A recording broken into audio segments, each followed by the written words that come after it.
Hello students, আশা করি তোমরা ভালো আছো। আমিও ভালো আছি। আমি তোমাদের ডালিয়া ম্যাম চলে এলাম তোমাদের কলকাতা ইউনিভার্সিটির আন্ডারে যারা রয়েছো, যারা বিভিন্ন কলেজে পড়াশোনা করছো, তাদের সিলেবাসের একটি টপিক আমার আলোচনার বিষয়।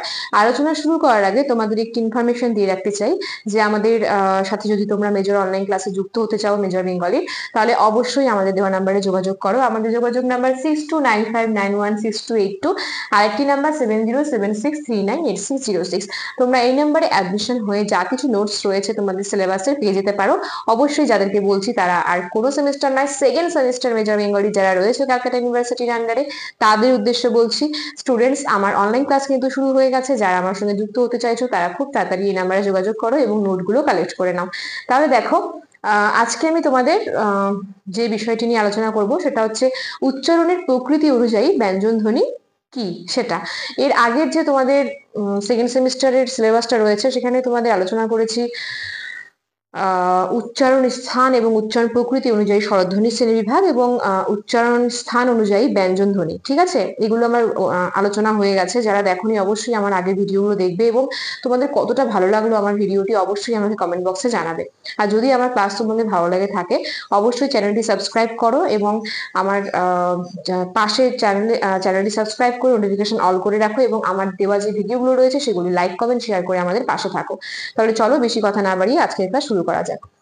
আমি প্রথমে এখানে যে ব্যঞ্জনগুলো রয়েছে 25টা ব্যঞ্জন টোটাল আমি লিখেছি ক থেকে ম পর্যন্ত। তো উচ্চারণ প্রকৃতি অনুযায়ী যে ব্যঞ্জন রয়েছে সেটাকে আমি বেশ কয়েকটা এখানে ভাগে ভাগ করে দিয়েছি। তো তোমাদেরকে সেটাই এখন বোঝাবো। ক থেকে ম পর্যন্ত যে 25টা ব্যঞ্জন ধ্বনি রয়েছে এটাকে আমি বলবো স্পর্শ ব্যঞ্জন ধ্বনি। কি বলবো?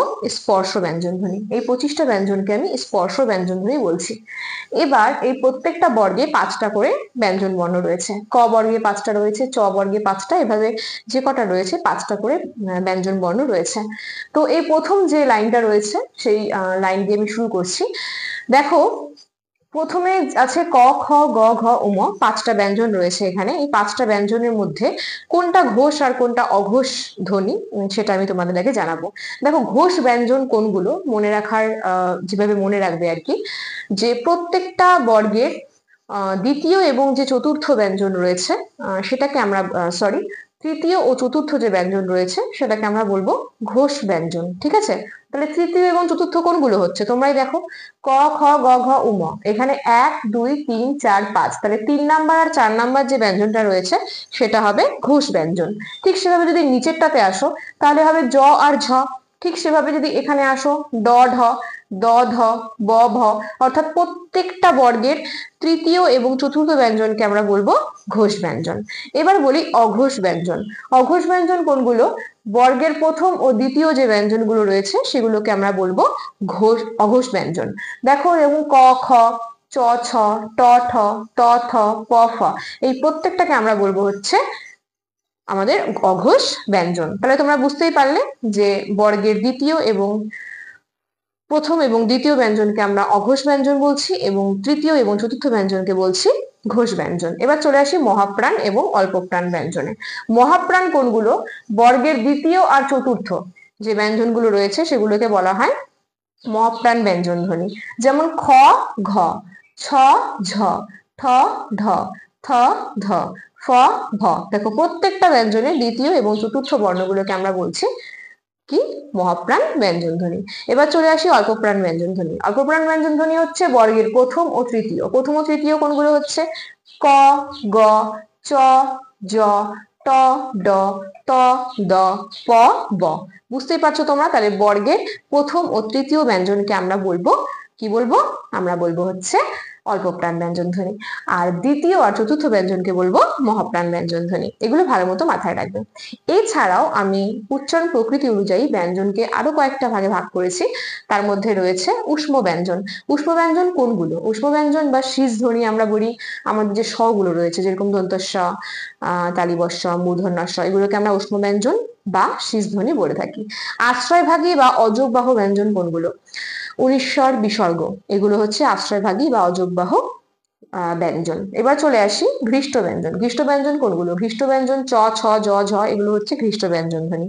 তাড়িত ব্যঞ্জন, তাড়িত ব্যঞ্জন ধ্বনি হচ্ছে ডবিনরা, ঢবিনরা, এই দুটোকে আমরা তাড়িত ব্যঞ্জন ধ্বনি বলে থাকি। কম্পিত ব্যঞ্জন, কম্পিত ব্যঞ্জন হচ্ছে বসিনরা, রটাকে বলা হয় কম্পিত ব্যঞ্জন। এরপরে আসি তরল ব্যঞ্জন। তরল ব্যঞ্জন হচ্ছে বর্ষিণরা এবং ল, এই দুটোকে বলা হয় তরল ব্যঞ্জন। তাহলে বুঝতেই পারছো আমি কিন্তু তোমাদের সামনে আজকে পুরো উচ্চারণ প্রকৃতি অনুযায়ী যে ব্যঞ্জন ধ্বনিটা রয়েছে সেটা আলোচনা করলাম। আবার আমি নামগুলো বলে দিই আমি আজকে কি কি আলোচনা করলাম।